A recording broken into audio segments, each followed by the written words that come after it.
Hey, everybody, and welcome back to another edition of the BH Sales Kennel Kelp Holistic Healing Hour with your host and moderator, me, Grandpa Bill. Welcome, one and all. We're here each and every day. Some of you are here with us via invite. We're applicable, my two church mice, Peter and Paul, for a really long time. We're in our 6th year of doing audio podcasts each and every day, 2 versions of. One is called Workouts for Geriatrics, a.k.a. Silver Streakers.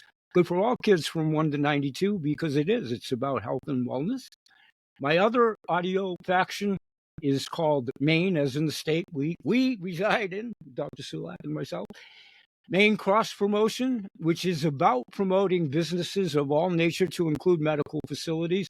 Within the state, I am blessed with global exposure, so that's not an exclusive offer to Maine. And then we also do Maine Mentor Moments in business and in life, mostly in life because I'm retired.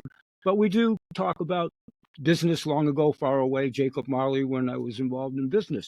And my YouTube channel is BillHolt at BillHolt 8792. Please do give us that thumbs up, like us, share us, and where you're comfortable in doing so, do subscribe to all the aforementioned. We grow exponentially, 1-star seed at a time, and it's because of you guys and gals. And it's really because of provocative guests, much like my next one, Dr. Dustin Sulak. First of all, I'm going to welcome Dr. Sulak. Hi, Doc. How you doing? Thank you, Bill. I'm glad to be here. Yeah, well, we're so glad to have you here. I'm going to go off camera to myself, everybody. You still got to see me because I want to read a quick blurb about him real quickly here. Yeah, good word willing. Okay, Doc, you're going to have to pick it up. I lost your bio, but welcome. That's good. I'll give you it's probably better to get it from me anyways. I think you were the man that walked the mile. Real quickly, we definitely will be talking about healer.com and wherever Doc fits that in. We're off and running. Welcome, Doc. Thank you. Okay. Well, for those of you who don't know me, I'll give you a little background about myself. I'm an osteopathic physician, and I'm a general practitioner. And as Bill mentioned, I'm here in Maine. I have a practice in Falmouth, which is right outside of Portland. And I started my career, even before I went to medical school, I was interested in the healing arts and in holistic or integrative medicine. And interested in cannabis. Even back during my late teens and college days, I gained an understanding that cannabis was more than just something for fun or for recreation. And thankfully, with the help of it was Dr. Andrew Weil's first book called The Natural Mind, which gave me this framework when I was about 17 or 18 that psychoactive substances could be used to better myself, for psychological and physical healing and also for personal growth. And that was kind of a framework that I didn't have. Of course, most teenagers are just using these substances to get high quickly and so forth. So that I was really blessed to find that. Anyways, fast forward, after medical school, I came up to Maine for residency. I went to school at an osteopathic school in Arizona. And for those of you that don't know what's an osteopath, I'll give you a little background there. So in the United States, there's 2 types of fully licensed physicians: the osteopaths that have a DO after their name and the allopaths that have an MD after their name. Going back to the late 1800s or early 1900s, these 2 groups of doctors were very different. The osteopaths were holistically minded and often treated patients with their hands to correct the physical body and promote health in that way. And we're very opposed to the use of toxic medicines. And over the years, the 2 branches of medicine, these 2 types of doctors, have become much more similar. The osteopaths kind of got assimilated into the allopaths. But that's a long story. There's still some of us that consider ourselves traditional osteopaths. We still practice like the original osteopaths, using our hands, using this holistic mindset. And so I'm one of those. I came up to Maine for residency. I opened a practice in 2009 as a general practitioner. And my intention was to practice as a traditional osteopath and use some of my other healing art skills. I have a background in hypnotherapy and also some forms of energy medicine, including Reiki. That was in 2009, the same year that Maine expanded its medical cannabis program. We had a program going back to 1999, but it wasn't a functional program. It basically allowed just a small handful of conditions to have kind of like a legal / decriminalized use of homegrown cannabis if you had a letter from your doctor. But in 2009, we expanded the list of conditions. We licensed 8 dispensaries in the state, and we licensed an unlimited number of small cannabis producers that we called caregivers. And so suddenly, practically overnight, there were thousands of people in the state that were using cannabis to treat their medical condition illegally. And all they needed was a doctor's signature to do so legally. And it turned out that I became one of the only doctors in the state willing to do so. And not only was I willing to do so, I was willing to advocate to their other clinicians for those patients. I was willing to talk to the policymakers at the state house and get involved in the political aspect of medical cannabis. And so that was 2009. Cannabis just took over my practice. I'm thankful it did. Me I too. always knew it. Me I too. always knew Me too. Continue. it was Continue.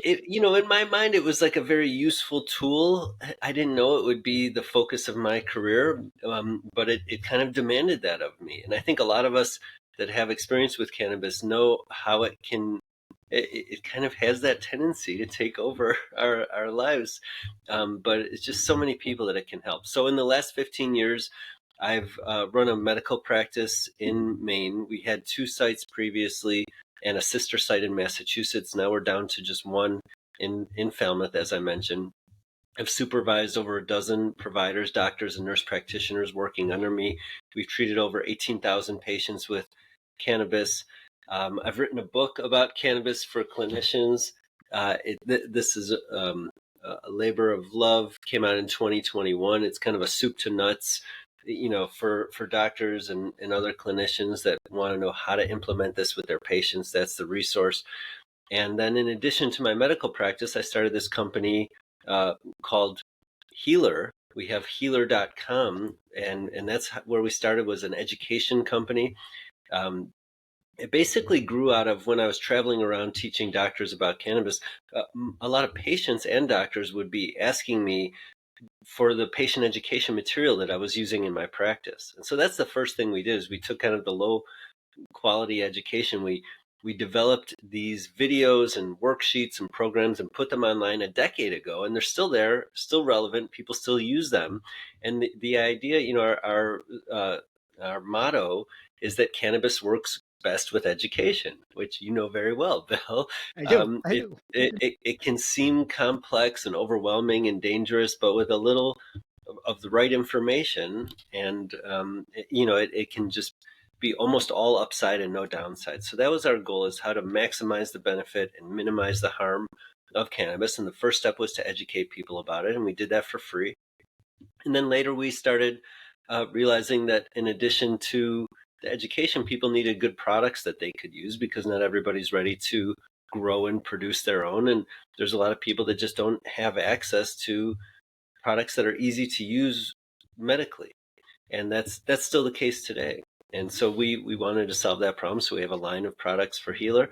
And and that's my story. I still travel around the world teaching doctors about cannabis. I'll be in Australia and Costa Rica. I get these great opportunities because this is not a perfect medicine, right? Nothing's going to work all the time for everyone. But I know that if I didn't have access to use cannabis with my patients, I would for sure be treating them with less effective and more dangerous and probably more expensive treatments throughout my entire career. And so, and it's just such a powerful tool that the rest of medicine is still just barely accessing. And so there's great demand. Doctors need better solutions. Patients need better solutions. And I'm just thankful to be the one to bring the message. So that's my background and how I ended up on this podcast today. And real quickly, we waited long enough in the Western world. It's coming around, but Dr. Sulak's going to make sure it gets accelerated. Continue. Okay, so that's the path. Right now, I spend 3 days a week in the clinic, and I see patients for usually complex conditions that have not responded to conventional treatments. A lot of people are kind of at the end of their rope, and they throw their hands up and they come to me. And when they come to me, I will likely treat them with cannabis, but there's other tools that I use, including osteopathic manipulation, and it's just this desire to understand mechanistically what's the underlying cause of the disease, not just how to fix the symptoms. And so I write about this in my book as well. Cannabis is not just a solution for patients; it's a solution for the healthcare system, because for one, it demands that we as doctors embrace some level of complexity in the work that we're doing. And so what do I mean by that? There's, almost every other field of biological medicine has embraced this concept that these distinct cause-effect relationships are too reductionistic to show us the whole picture. And so sometimes you have to zoom out and see the complexity of interrelated networks. And of course, this is how physiology works and how biology works. But even though it's been around in the biological sciences for decades, you still see very little complexity theory in action when it comes to human medicine. And the reason for that is it just has not fit well into the current economic model of medicine, which is very reliant on centralized control over the decision making. Right. So we have insurance companies, we have hospital companies, we have, all these kind of like guidelines and governing organizations over the various medical specialties. And they like to produce algorithms that say, if a patient has this, here's what to do. And, kind of turning doctors into robots to implement the centralized control that's coming from the system, versus, the other option is to empower doctors with the knowledge so that they can, on the front lines, make their own decisions. And I'm not suggesting it's black and white. Doctors still get to make decisions, but I think if you look at the trend of medicine over the last 50 years, it's just become more and more centralized. And when you pair that with the economic model around the development of new treatments, so where does innovation happen in medicine?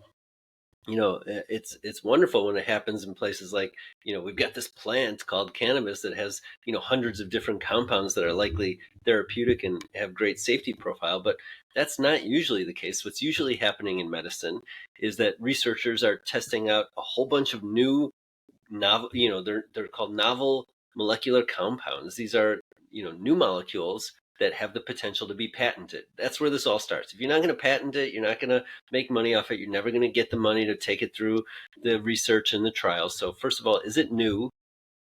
Cannabis is not new. Most of the best medicines we have are not new, but is it new? And then does it work in a model of cells? And then does it work in a model of rodents? And if it does, then can we take that thing and... Okay, Doc, if you can still hear me, you froze up. So I'm going to continue to talk. We just talked about this. And okay, he's back. You're back. You're back. Yep. Continue. I'm sorry. Continue. So does it work in cells? That's so disconcerting. I apologize to you.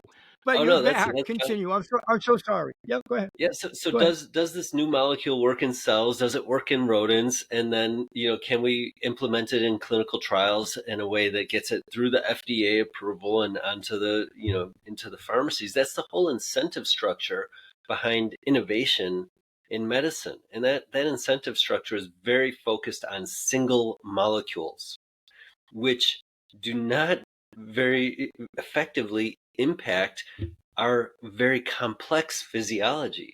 This is why herbs are so effective, because they usually have many molecules that have many targets in the body. Cannabis is a great example of that. Compared to a single molecule with one target in the body, you could think of like a spider web. If you just poke it in one place, the whole web will kind of deform its shape, but as soon as you let go, it kind of like returns. There's all these redundant pathways and compensations. I think really improving health requires a lot more than just a single molecule and a single target. In many situations, you need to nudge that complex system in dozens or hundreds of different ways in order to create a real change. So cannabis is where I was going with this is that it's a solution for healthcare as well, because it requires us to back up and think in a more complex way about health. It requires us to think about plants being medicines, And then the last thing that it does is, even though cannabis has many benefits for the physical symptoms of the individual, it's almost always simultaneously affecting the mind and the spirit. And so cannabis draws us into, well, here's a treatment that's not just body, it's body, mind, and spirit, and back to that kind of holistic triune of our true selves. So I'll pause there and let you respond, or take me in another direction, Bill. Did you want to go through like Cannabis 101, wherever anybody's, in the audience's degree of familiarity is or isn't? Let's do it. Yeah, let's Take her do it. away, please. So, terminology is weird in the cannabis world, probably It is. because it's been illegal for so long. I think we should start there. When you hear me say cannabis, I'm referring to a species of plant that is the same species, regardless of whether it's grown for its seeds, which can be used as a food, or pressed for oil that has industrial uses. That same plant also produces fiber in the stalks, which can be used for making rope and paper and canvas, which is kind of where the word canvas came from. And so there's, thousands of years of history of the plant being used for these purposes around the world. And then the same species of plant can be used to produce medicine, which comes from the flowers of the plant. And so you get the seeds, the fiber. Actually, there's another thing inside the stalk that can be used to make concrete. That's the hurd. It's just a plant that has all sorts of different gifts for humanity.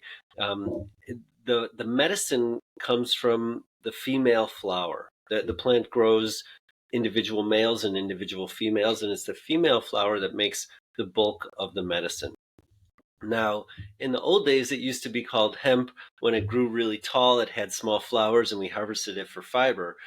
Now that terminology has shifted. So what's the difference between medical cannabis and hemp nowadays? It really has to do with the content of one of the most important medicinal molecules in the plant, which is THC, tetrahydrocannabinol. Now, most people have heard of this. They know that THC is the part of the plant that produces the euphoria, that can produce impairment, that might make people feel like laughing or sleeping, and it's actually THCA. Thank you, Bill. So this is a misnomer. A lot of people, when they think about cannabis, they think about getting high, and they think about THC. It's actually, while we're getting technical here, the plant does not make THC. The plant makes a precursor to THC called THCA. The A stands for acid. And then when the THCA gets heated, either at room temperature very slowly or at high temperatures very quickly, that THCA will turn into THC. And for a long time, people thought THCA was not a therapeutic compound, that it was just an inactive precursor. Now we know that's definitely not the case. Both the THCA and the THC have a lot of therapeutic properties. They're very distinct from each other. So then, back to what's the difference between cannabis and hemp right now. Hemp is considered very low in THC. That's the new definition of it. In the United States, it's less than 0.3% by weight.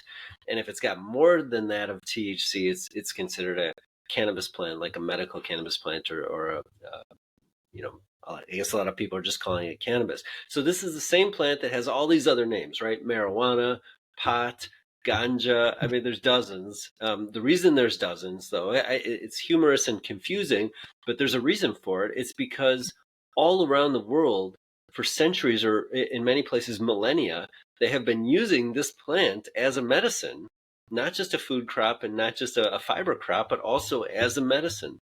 There's a super long history of this, going back even 5,000 years in China. It appears in some of their earliest recorded texts about medicinal plants. So cannabis just has a super long history. And how long I'm sorry, Doc, how long did Native Americans probably indulge that none of us probably really know about? Continue. It was a plant that some of the nomadic tribes would take with them, right? They would migrate with their cannabis. So some of the earliest aspects of agriculture, is what we're talking about. So true. Here. It's so true. It's so we've co-evolved with this plant for a long time. And yeah, so getting to Cannabis 101, I guess the big question that a lot of people have when they think about cannabis or when they hear about it is that it seems too good to be true. How is it possible? People like you and I, Bill, will tell you, oh, cannabis can help you with pain, and it can help you with inflammation, it can help you with sleep and muscle spasms and depression and anxiety and tremors, like across the board, right? And they're like, well, is this some kind of a snake oil? How could this really be? And I totally get I've that. heard that said a few times over the years. Continue. I mean, we should be skeptical when we hear stuff like this. And for a long time, scientists were wondering, how is it possible that one plant can do so many different things in the human body? Basically, from the 1960s, when THC was isolated and started to really be studied, all the way through the late 1980s, this was an important question that was eventually answered.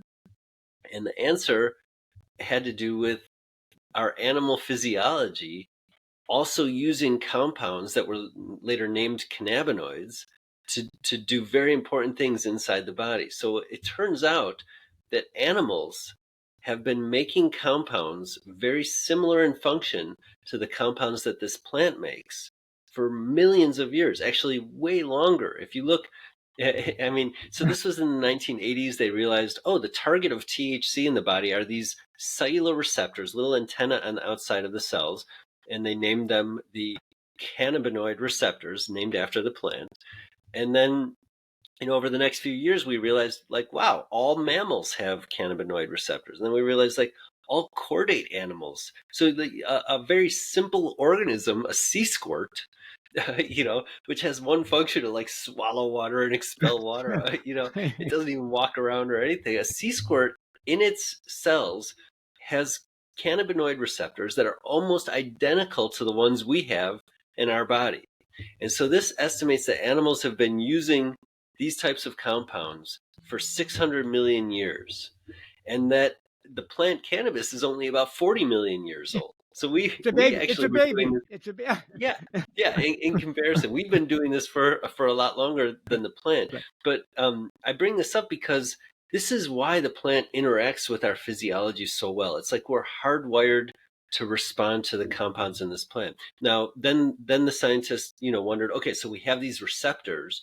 A lot of other animals have these receptors. They're using these receptors. What do these receptors do? And the answer turned out to be a very important discovery, because what they found was that what's now named the endocannabinoid system is a master regulator of health and ends up being a controller of all of these other systems in the body. So the endocannabinoid system controls the nervous system. It controls the hormone, the endocrine system. It controls the gastrointestinal system. It controls the immune system. And not only does it control these systems in the adult, it also guides the development of these systems from early on in embryology. So this is an incredibly important system. And that's why sea squirts in humans have the same protein in our bodies. Like, over 600 million years, nature does not keep those things around unless they're doing something important. So this is not just like a little target that's worth addressing in some rare conditions. This is a central foundational aspect of our capacity to stay healthy and to respond to disease and injury and to develop from the time we're an embryo. It's such an important system. So I think that's a crucial part of Cannabis 101, is just knowing, like, why does it work so well? How do we get all these great benefits? Well, you and I and everyone that's listening, in your body right now, you're making these compounds, and these compounds are working to keep your cells in balance. And that's just the beautiful part. I got to interject a really quick. Yeah, please. I got to interject a really quick joke about. Well, it's not a joke. It's a true story about the animals. When I used to be in the business back in the 90s, envision me at that point in time, for the general populace, trying to tell people how good it was for their dogs. Continue. Back in the 90s. Yeah. Oh my God. Continue, Doc. Continue. Okay, so then, Cannabis 101, how does it, like, I guess now that you've heard my explanation, if your question is, well, what can cannabis help with? It sounds silly, but the answer is many things, almost anything. Any part of your physiology that's out of balance, it's possible to use cannabis in a way to bring it back closer to balance. So again, if it's too much activity or too little activity in the nervous system, in the digestive system, in the immune system, in the liver, in the spleen, these truly everywhere in the body. So there's great potential for help here. What do I see clinically? Like what are the main reasons people come to me and end up using cannabis successfully to treat? Pain is probably the number one condition. Sleep is very high on the list. Mental health symptoms, including anxiety and depression, and especially PTSD, trauma-related conditions. There's a very high density of these cannabinoid receptors in the parts of the brain related to memory and emotion.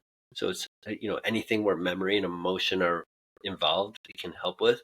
And then inflammatory conditions, when the immune system is going, out of balance, cannabis can bring it back into the balance. So this includes autoimmune conditions. It includes inflammatory bowel disease like Crohn's and ulcerative colitis. And then while we're on that topic, there are many GI, gastrointestinal conditions that cannabis helps with, not just the severe inflammatory ones, but also irritable bowel syndrome and nausea. Of course, it's got a reputation for helping cancer patients eat their food and diminish the nausea, stimulate their appetite. And then in the nervous system, cannabis can be of great benefit to people that have epilepsy, is one that a lot of people know about, but many conditions, including dementia, which I want to focus on Definitely. at least later in this podcast. But neurologic conditions tend to respond very well to cannabis. And again, why we have so many of these cannabinoid receptors in the brain. It's just a perfect way to interface with the brain and bring it back into balance.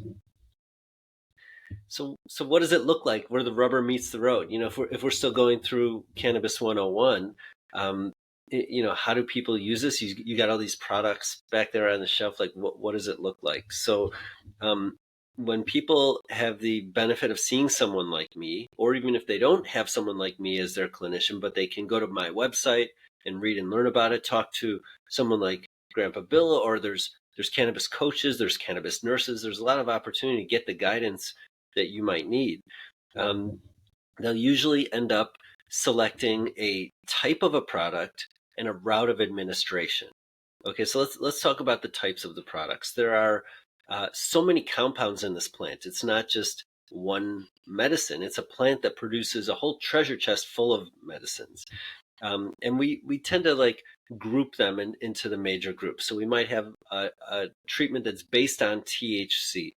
We might have a treatment that's based on a different compound called CBD.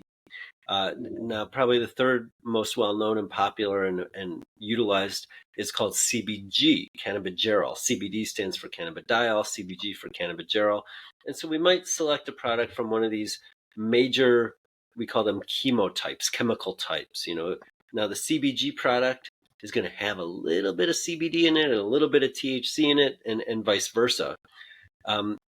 Right, and so there we've got CBDA. So I mentioned three main types, and probably the fourth main type that people could think about would be the acidics, which is just broadly all these ones with the A at the end. So we would choose from one of these chemotypes, and then we would choose a route of administration. The most common route of administration is going to be oral, because it allows you to take a certain dose. Typically, we use capsules or drops. You can start at a low dose, you can gradually increase the dose, you can fine tune it and get it just right. And most people are taking these drops or capsules anywhere from 1 to 3 times daily. And this will have a long duration of action, but a little bit of a slow onset. So then the other routes of administration that people should know about, a lot of people think about smoking cannabis and they think, well, smoking is, how could that be healthy? How could we use that for health? And I get it. When you do inhale smoke, you're going to be inhaling some carcinogens, some products of combustion, some respiratory irritants. Believe it or not, there are ways to inhale cannabis that don't involve smoke. There's devices that can heat it up gently to the point where you can inhale the medicine, but the plant doesn't burn. Those are called flower vaporizers. There's kind of in between where you can burn an extract of the plant, but because there's not all that leaf material in there, it's a cleaner smoke. Those are usually called vapes or vape pens. And then Okay, so we've got the why would someone want to inhale cannabis? It's actually a very powerful method of administration because when you take in a medicine through the lungs, it gets into the bloodstream and it kicks in very rapidly. So for people that have episodic symptoms like migraine headache would be a good example. You don't want to take a medicine and then wait an hour for it to kick in. You want it to be working right away. And so for someone who's just starting to get their migraine, they can inhale a couple times and then 2 minutes later the migraine's gone, or it's severely diminished and it never escalates because the medicine got in them so quickly. Same thing with nausea. When you're about to vomit, you're probably not going to want to swallow a pill. um, you might be willing to take an inhalation, and so that's part of the benefit of having various routes of delivery. And then the topical is another one. So Bill's showing our usage guide and response tracker where we have a lot of this information. Like the work in my career has been to simplify this. So if you have a local problem, whether it's an itch or a rash or a single joint that's inflamed or injured, you don't have to take the cannabis systemically. You can apply it topically. And so I think that's like how it's used. And then a lot of people, sticking with the cannabis 101 is, well, how fast does it work? And the answer is fast. Once you figure out what your right dosage is, you can get immediate relief. But then, yeah, there you go. Beyond that immediate relief, you can also get better and better results over time with usage. So just what Bill's doing right now, rubbing the topical into his hands for the joints of the hands and the fingers, he'll probably feel some relief in a few minutes. But if he had a chronic problem there, he would rub it in 3 times a day. In 2 weeks, it would be working better than it works right now. And same thing with a lot of the different symptoms that are treated with cannabis. So you don't need to wait to see if it's going to help you. But if it does help you, you can expect it to help you even more down the line, unless you use too much of it. So this is another important part of cannabis. Real quickly, education. I'm heavy. Yeah, I'm heavy-handed at everything. Don't do as I do. However that saying goes. Don't do as I do. Do as I say. However that one goes. Don't do as I do. Continue. because like many medications, but cannabis is one of them, and the THC in particular, where if you use more than you need for a prolonged period of time, it stops working. And essentially what's happening is those cannabinoid receptors we talked about before, if they get overstimulated, they hide. The cell kind of pulls them in and hides them, and they're no longer available to be a target for a medical intervention.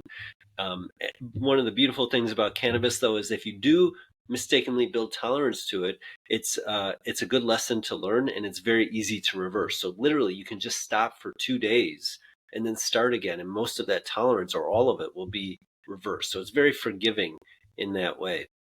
While we're talking about forgiving, I think probably the next part of the cannabis education has to do with, for the 101, it has to do with adverse effects. So let's just talk about that. Safety profile compared to other drugs that it might replace. I'll just give you a little preview. There's been numerous studies of large populations of people treated with cannabis for medical conditions, and it turns out that they end up substituting many classes of medications. So the cannabis can replace the opioids, it can replace the benzodiazepines, it can replace the antidepressants, it can replace the anti-epileptics, the muscle relaxants, the anti-inflammatory drugs, like down the line. And again, it's bewildering. It's like, how does one drug or one plant replace 10 categories of drugs in these large populations? And again, the answer is the endocannabinoid system. It's targeting this global homeostatic system that keeps the body in balance. But when you look at any of those drug classes that cannabis replaces, if you were to take the whole bottle at once, you'd probably have a very serious injury or die. With cannabis, if you drink the whole bottle, if you drink that whole shelf that's back there, you are not going to die. You are not actually going to have any organ damage. The only potential injury you might have could be a psychological injury, because you would get sick and you would feel bad for a day. Yep. And so, so what happens, especially in the case of THC, is that all the symptoms that cannabis usually helps with If you overdose on it, it makes those same symptoms worse. So it can make you nauseous. It can make you feel more sensitive to the pain. It can, instead of relieving anxiety, it can cause anxiety. Sometimes with an overdose, it's like a godsend where it will make you sleep and you can sleep through it, but sometimes it prevents you from sleeping. So it can be uncomfortable to make a mistake with cannabis and take way too much, but it's very safe. It's not going to kill you. Even if you feel like you're dying, you're not dying, and there's not going to be any permanent damage there. Most of my patients, most of the people that people like Bill consult with or that have some source of education like healer.com, they don't ever have to cross that line, right? You're not going to drink the whole bottle. You're not going to have an overdose. But what might you have as a side effect? So I'll go through that really quickly. THC, most common side effect, so say your optimal dose of THC is 5 milligrams and you decide you want to try 6 or 7, right? Your body's going to need some feedback to tell you, no, Dustin, don't go to 6 or 7, go back to 5, right? And so how does that feedback show up? It shows up for most people as a feeling of clumsiness or dizziness or sedation. Those are going to be the most common. They might just feel like they're a little off, a little discoordinated. And that's for THC. When it comes to CBD, CBD is even more forgiving. It's very hard to take enough of it to have an adverse effect. But when people do, sometimes probably most common is going to be upper GI. So they might feel a little nausea or a little loss of appetite. For some people, it might be a little bit of loose stool. Rarely, there are some other more mental side effects of CBD that people don't like. They might feel a little stimulated, like a little too racy, or it might disturb their sleep. For every one person that CBD disturbs their sleep, it probably helps with sleep for 2 to 5 people. So I don't want people to think CBD is always bad for sleep. It's not, but these are mild side effects, things to look for. CBG, when people take too much CBG, it's often a feeling of being tired. Even though what I've been noticing clinically over the last year or two with CBG is that when people do get that feeling at first, it usually goes away pretty quickly. And so, and then there's the acidics, all the ones with the A at the end, the THCA, the CBDA, the CBGA. I know this is hard to believe, but we almost never see side effects with these. Maybe we just haven't tested them at high enough doses, but we don't need to because they're effective at very low doses.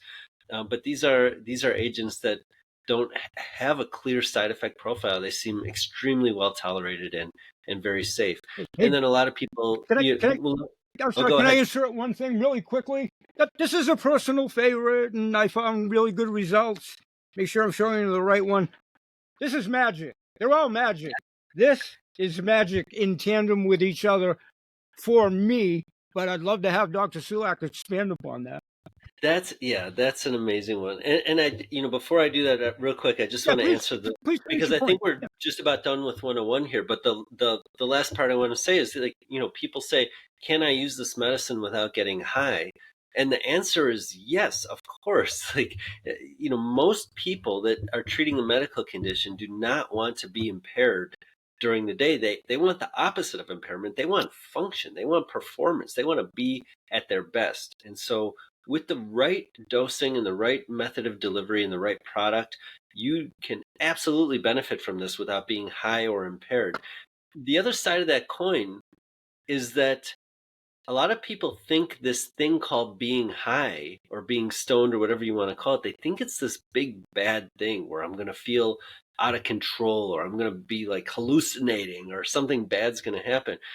A lot of my patients, they come to me and they say, I don't want to get high. I've never been high and I don't want to be high. And I say, fine, you don't have to be high. We're going to treat your symptoms. They come back. We've got their symptoms under control. And I might say to them, that thing we talked about before about never being high, here's what I want you to do.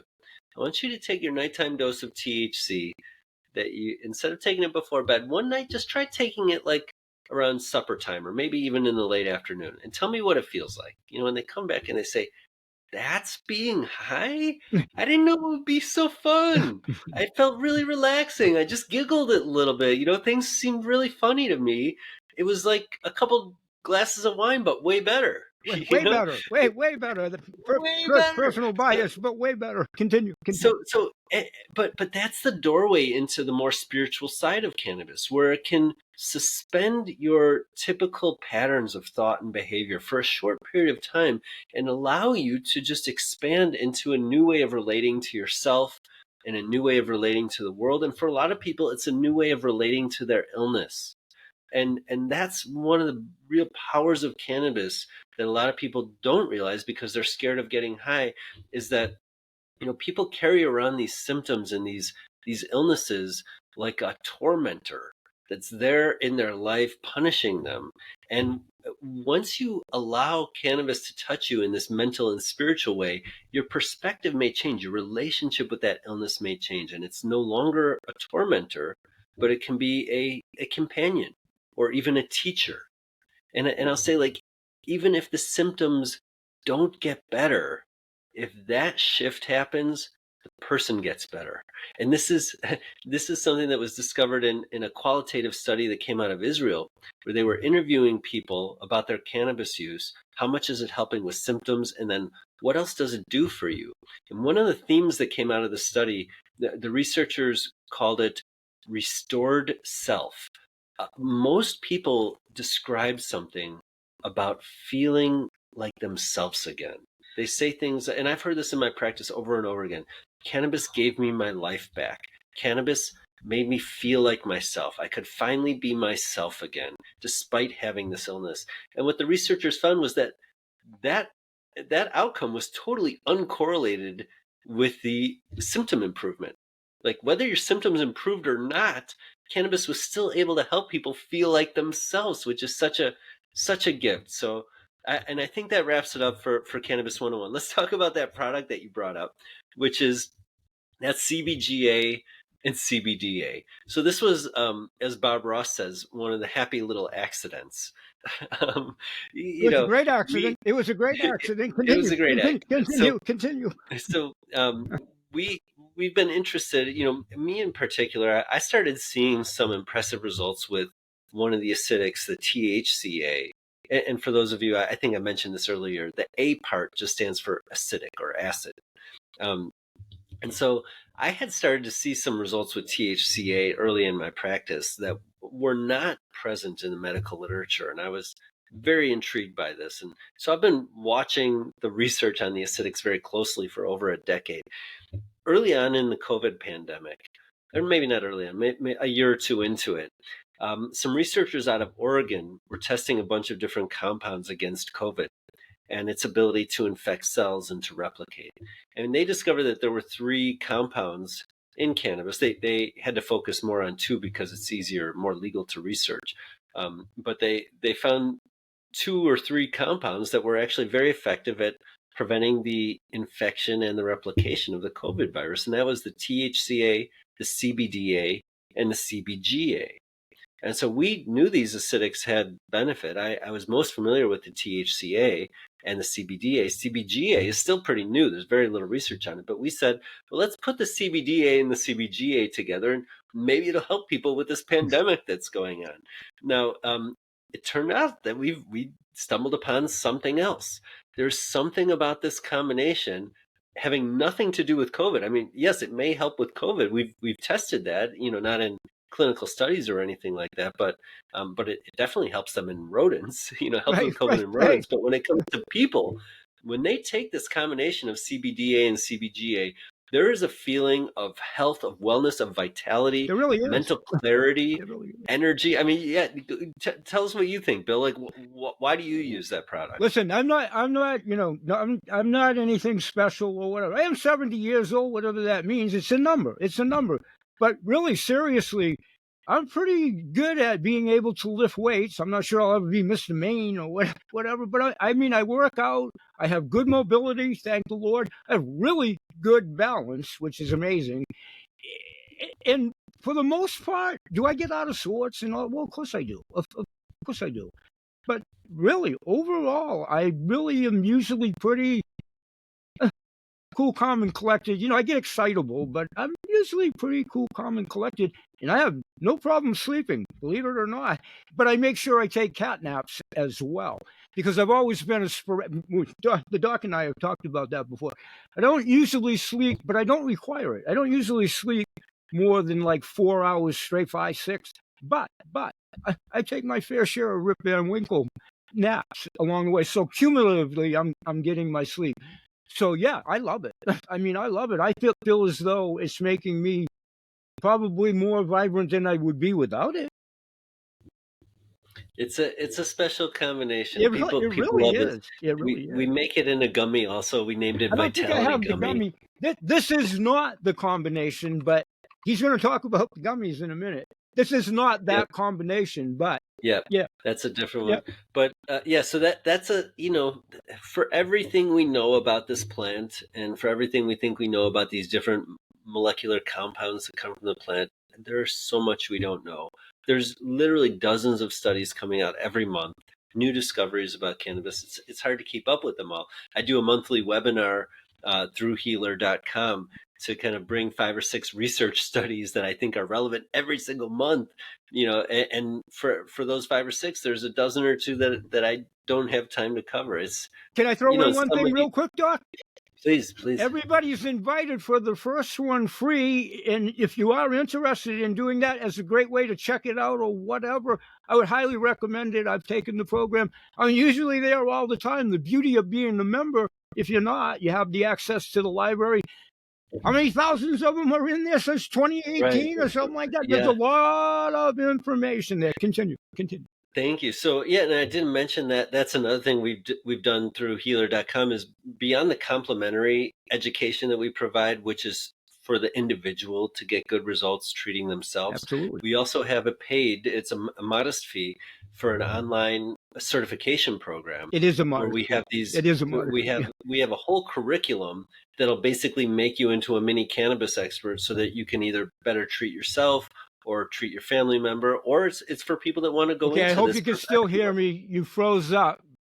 So I'll try to pick up where you left off. I'm sure you'll snap back in, hopefully. Okay, so at the webinars, I think he's back. Can you hear me, Doc? I think I'm back too. Okay. Does it work? Go ahead. I'm sorry. Go ahead.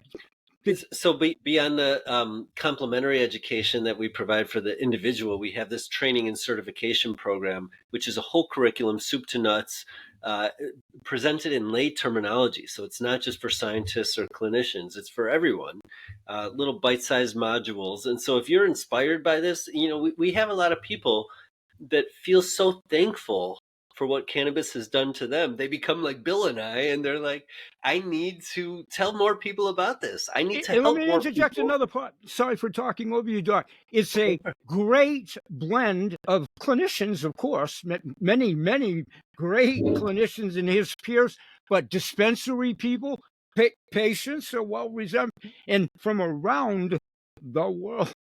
I say from around the world, audience. From around the world. Yeah. Continue. And it's in English and Spanish. We've had a great demand for it. It's a nice community too. And then there's people on the forum community. answering each other's questions. It's a great community. Everybody's so amicable and friendly. The world should take a lesson from that. But continue. There's something about the energy of cannabis, there really is. It's hard to say, what is it exactly? But I think if you look at the social culture around cannabis users, even going back to the 60s and 70s, but maybe less so present today. But like if you compare that to the culture, the social values and the culture of like different drugs like alcohol or cocaine or something, you're going to see some differences amongst the different people, and with cannabis, there's something about like helping each other and being yourself. There's a emphasis, a value on individuality, non-conformity, right? Like cannabis has this tendency to make people want to be their true selves. I don't know how else to say it, and to help others do the same.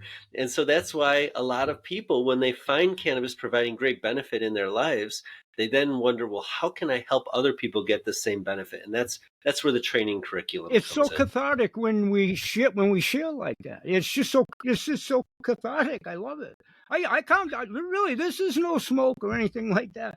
I count the days till the next one, and then when I don't, lots of times that's when I'm taking my cat nap. But I am usually there pretty consistently.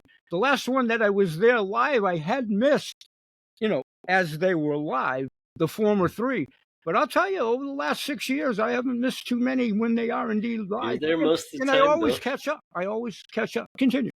So you can sign up for our newsletter on healer.com if you want to see what those Correct. webinars are like. Correct. I basically spend an hour presenting new information and then an hour answering questions. And as Bill mentioned, for people, and those are free every month. For people that want access to the old ones with the timestamps, so you can go right to the information you're looking for, then you have to join the curriculum. And then I know we're starting to get toward the end of this. I've mentioned it early, but shall we shift toward dementia, Bill? I want you to wrap up, because I know we got you on the clock too. You wrap up however you see fit. And what I would love to do, I know you're a busy guy and all of that, we'll just leave it as an open invite whenever. Whatever you don't get accomplished, if it's months from now, that's okay too. So take her away in whatever direction you want to wrap up, Doc. Okay, yeah, I'd like to emphasize this a little bit because, I mean, maybe even before dementia, I can just say that older adults are like the fastest growing demographic of cannabis users in the United States right now, both medical and non-medical. It's so interesting. So true. So true. And it's and why, I don't have to belabor and go down this rabbit hole, but I believe that our medical system has failed older adults, maybe especially. It's failed us all in many ways, but there's a lot of opportunity for improvement there.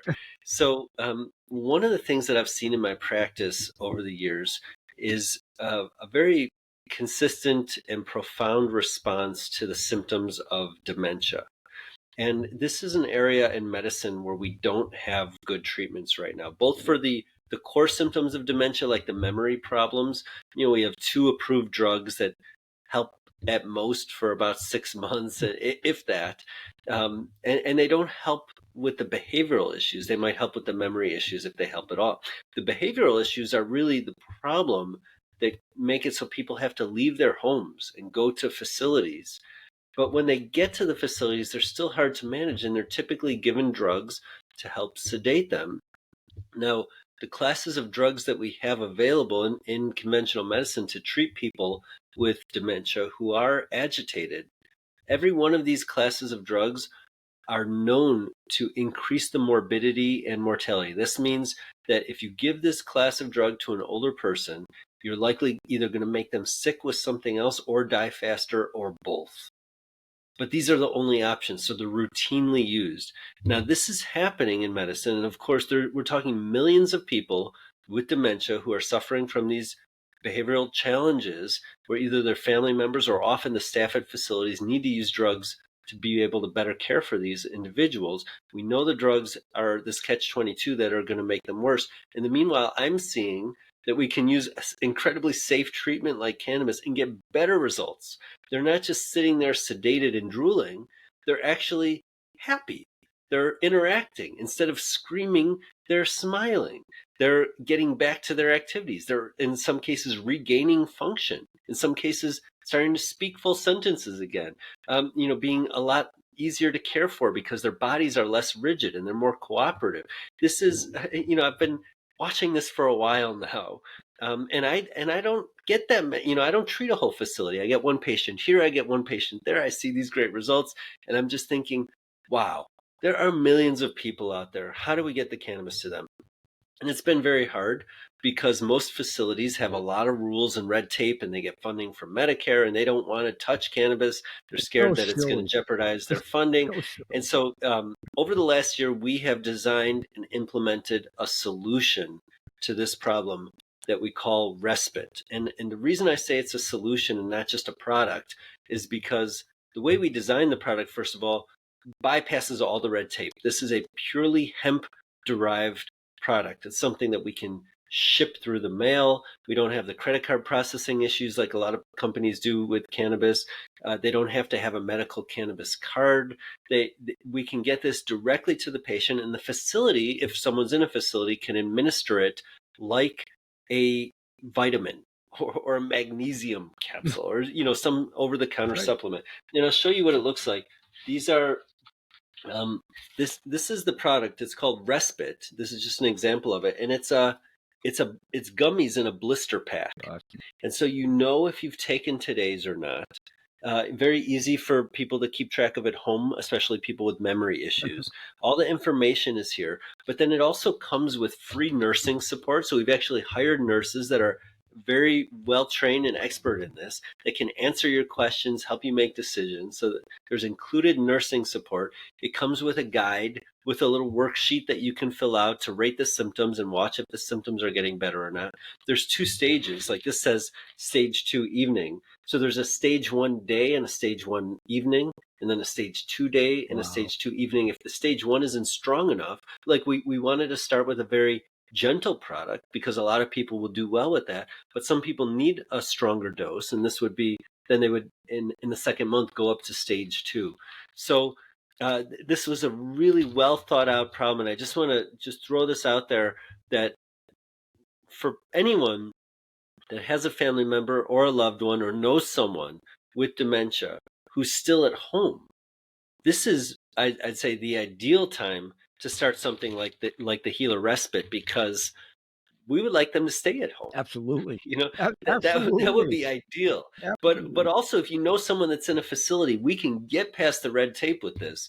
We have a guide for the ordering clinicians. All we need is like a supplement order, like they would order a multivitamin. They can order Respite gummies just by a couple check marks and a signature. We've made it very easy, and again, all that nursing support is there. So we just launched it a couple months ago. I would love help spreading the word about this. We're seeing incredible results. So that's how I want to wrap up with my big push to help our elders that have dementia. And then the other thing I want to mention is, by the time dementia is diagnosed, it's usually been around for years, sometimes even decades, in a very mild form. And so this is not just for people who can't remember their spouse's name anymore. I don't want you to, when I say dementia, have that picture in your head of like really far gone. This can be for mild cognitive impairment. This can be just for brain health, for quality of life, for getting good sleep.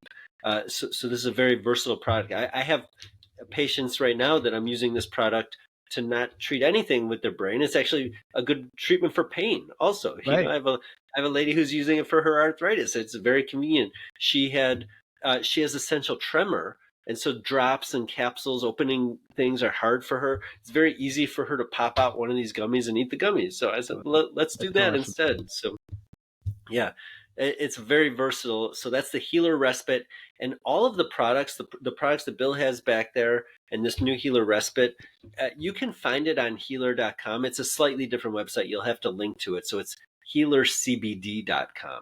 And the reason we've had to separate it is because, well, for those of you that you can imagine, the government hasn't loved this whole cannabis thing over the years, right? There's been a few little hurdles for us to jump over. Just a couple. Yeah. So that's one of them. It's hard to, on the same website, provide a lot of education about cannabis and then sell the products, because that education turns into people making claims about a non-FDA approved product. So we've had to separate healer.com and healercbd.com, but you'll be able to find it one way or another. Did you want to quickly tell them about the products that are only available in Maine and Maryland? Yes. So these products that we can sell online don't have significant amounts of THC in them. Some of them do. Like this does have THC in it, but there's a limit to how much we can put in there. Correct.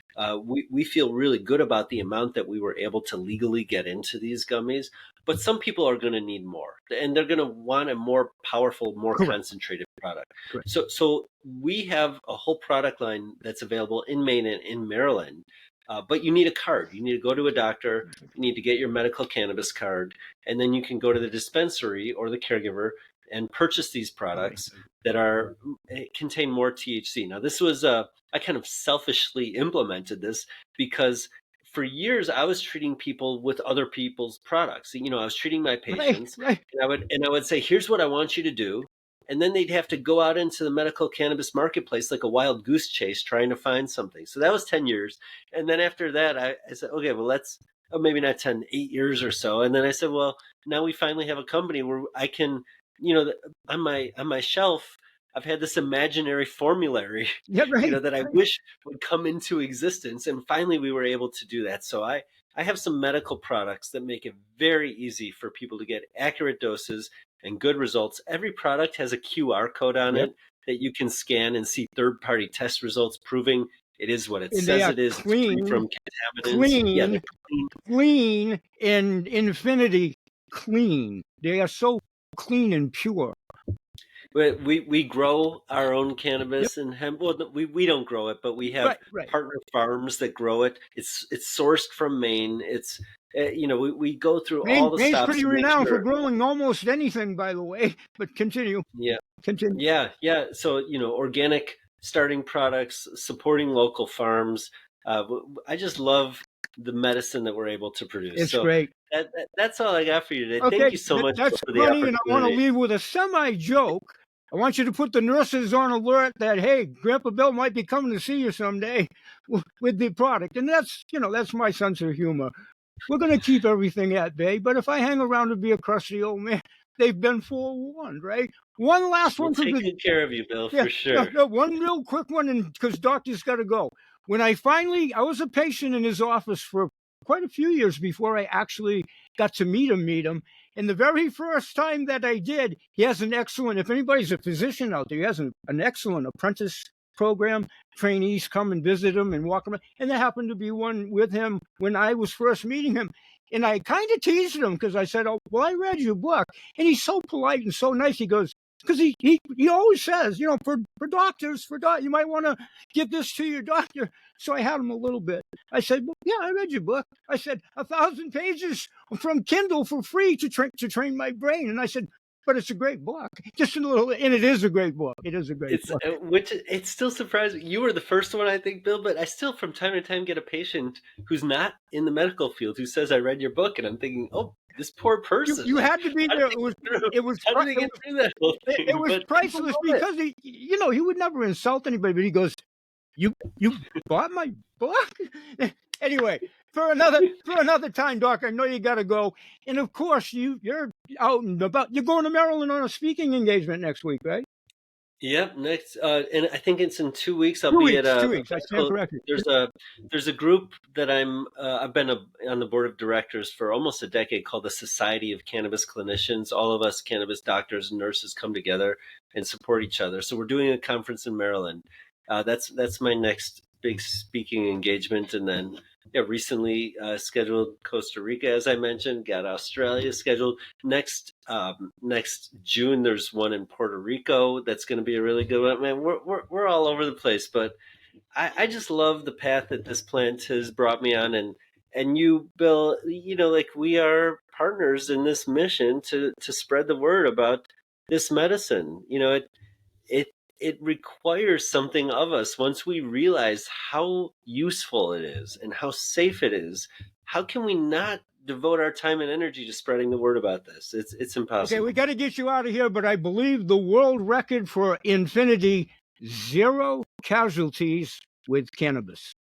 That's it. Doc, until the next time, busy schedule. I'll see you at the webinars. I'll see you in between. And somewhere along the way, we'll get you back, all contingent on your schedule. Okay, you keep up the good work. Great talking thanks, to you. Doc. It's so good to see you. Enjoy your weekend when you get there to do so. Okay. Bye-bye, everybody. Bill. We'll see you the next time. Thanks for joining us. Same time, same station. It won't be because it's worldwide exposure, but I'm always here daily. We'll see you again tomorrow. Bye-bye for now, and may God bless. Peace, everybody. Thank you. Thanks, Doc.